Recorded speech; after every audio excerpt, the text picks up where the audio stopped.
Good morning. Happy Sabbath. Wait, something's not right. That's better. Good morning. My name is Chaplain Pohlmarc Lawrence, and I am a Seventh-day Adventist Navy chaplain, currently serving with the United States Marine Corps at Marine Aircraft Group 31 in Beaufort, South Carolina.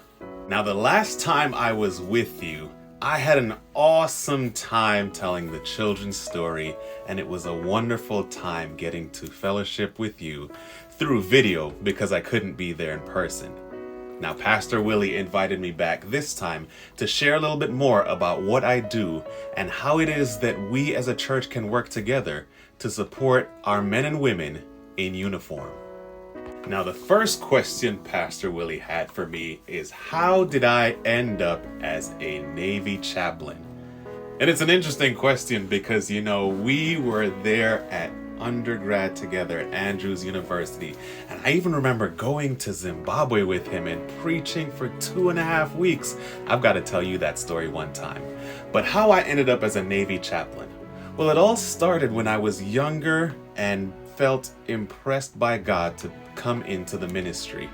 I was involved in youth ministries at the time and really enjoyed things like Pathfinders and Bible Bowl and just working with young people and fellowshipping with them. You see, at that time also, I wanted to be a fighter pilot in the military.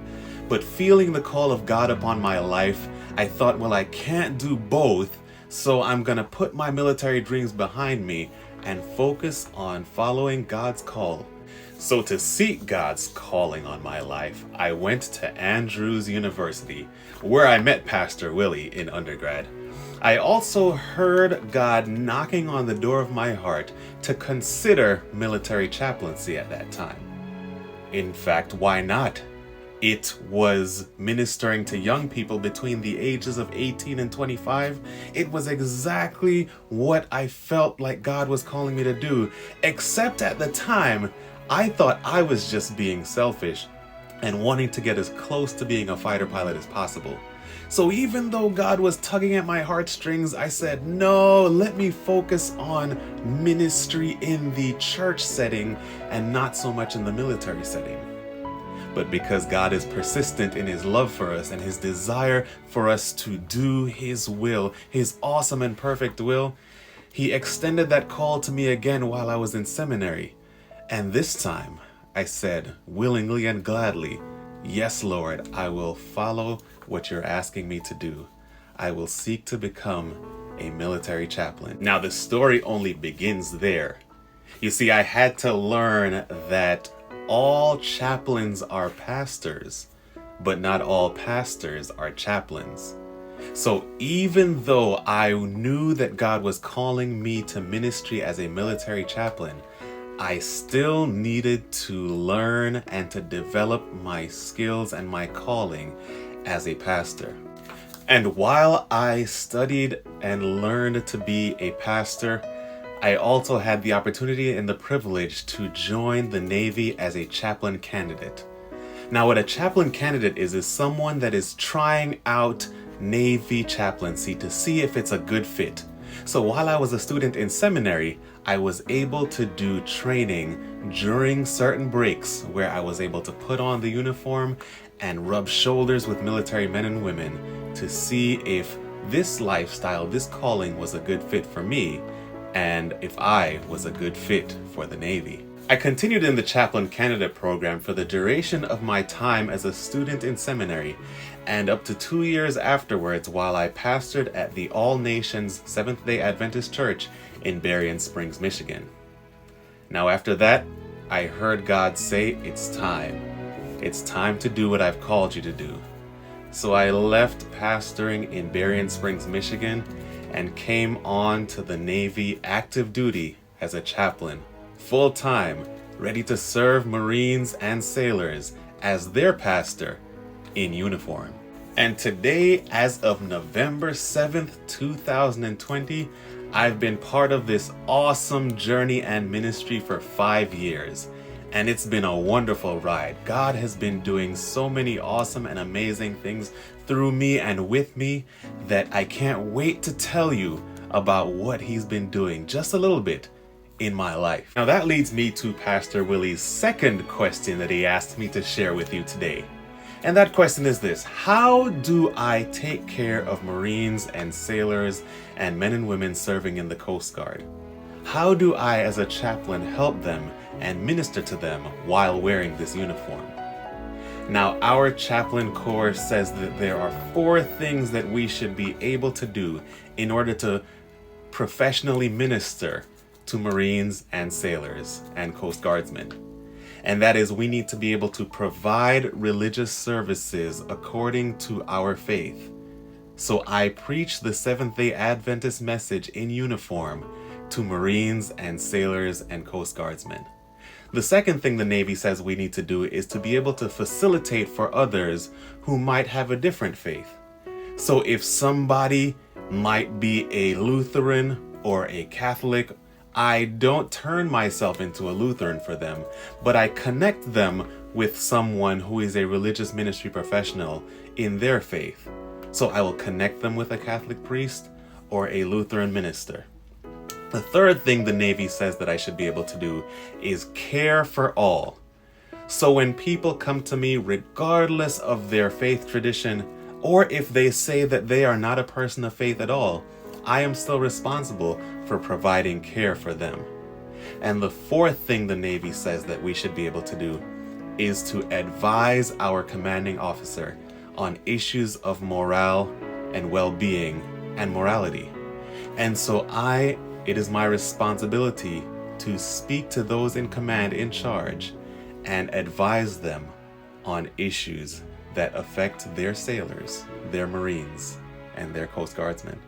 Now, I'd like to talk a little bit more about what it means to care for all. It is my awesome responsibility and privilege to provide pastoral care to everyone who serves and who wears this uniform just like me. Now, when I was in the pastoral setting in Berrien Springs, Michigan, pastoral visitation looked something like this. In the evening time, I would come by their homes and maybe visit and spend a few moments with them and pray with them and then leave. And I always had to schedule it because, you never know when someone's going to be home or when you'll find them. But the awesome privilege of wearing this uniform means my pastoral visits can come while they're at their job, while they're at work. And so someone might be turning wrenches and working on a jet, and the chaplain comes by and says, "Hey, how are you doing? I just wanted to check on you. I wanted to see how you were doing. I wanted to show care for you." I can come by while they're working in their offices and typing up some administrative paperwork, and I can say, "Hey, I just want to see how you're doing. I wanted to break up some of the monotony for the day and to just care about you, to take some time and focus on you." Those pastoral visits can come along as the pilots are about to climb into the aircraft and take off, and I can tell them, "Hey, I just want to come and pray for you that you have a safe flight and a safe journey." So it's awesome that I get to minister in all of these different settings because it's nothing like what I did when I was in the pastoral setting in the church ministry. I actually get to show up at people's jobs and be there for them, and then also enjoy some of the awesome things that they are taking part in and doing for our country. Now, caring for all helps me to springboard to the third question Pastor Willie asked me to answer for you and to share with you today. And that question is this: how can we as a Seventh-day Adventist church, how can we as a local church care for our sailors, our Marines, our soldiers, and our airmen, all people who serve and wear the uniform, and the veterans? Now, I have 2 answers that I want to share for this. The first one has to do with those who are serving on active duty. And particularly, I want to speak to when our young people make that decision to join. When our young people decide to join, here are some things that I would like you to do in order to care for them and to nurture them in this journey. I'd like to ask you to pray for them. It's really a difficult journey at times, and they need the strength that will be provided by your prayers. I also would like to ask you to keep in touch with them.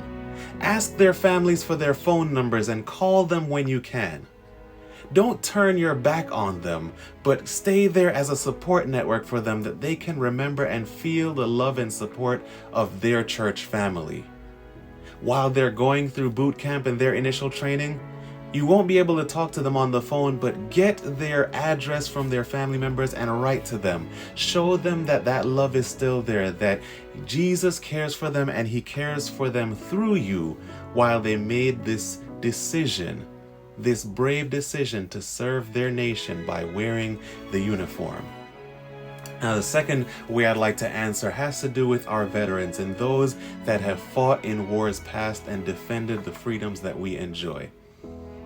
One way in which we can definitely support them and care for them is to be a friend and a neighbor to them.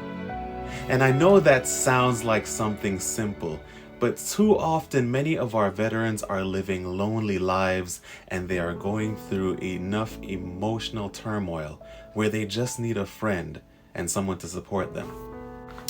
Finally, I want to encourage you to support a veteran today by saying thank you. The sacrifices that men and women who serve in uniform endure aren't always easy. Sure, there's a lot of glamour that comes along with it at times, but at other times it can be really difficult to leave your family members for months on end to go forth and do that which our nation asks us to do.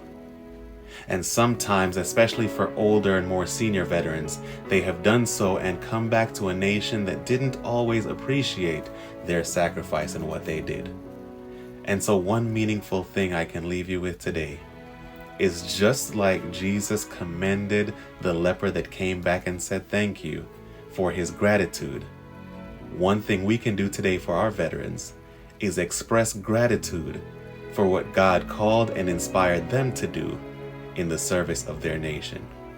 And so if there are any veterans listening to this message today, I want to say to you from the bottom of my heart, and because I stand on the shoulders of your service to be able to reach for the stars, I want to say thank you.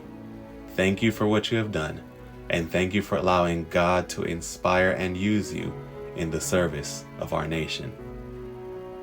It was a joy for me to talk to you today, and I look forward to meeting like this again, or better yet, in person on the sea of glass, where we will lay our crowns down before our Heavenly Father, saying thank you for fighting that battle for us, Jesus, and making the way for us to enjoy heaven.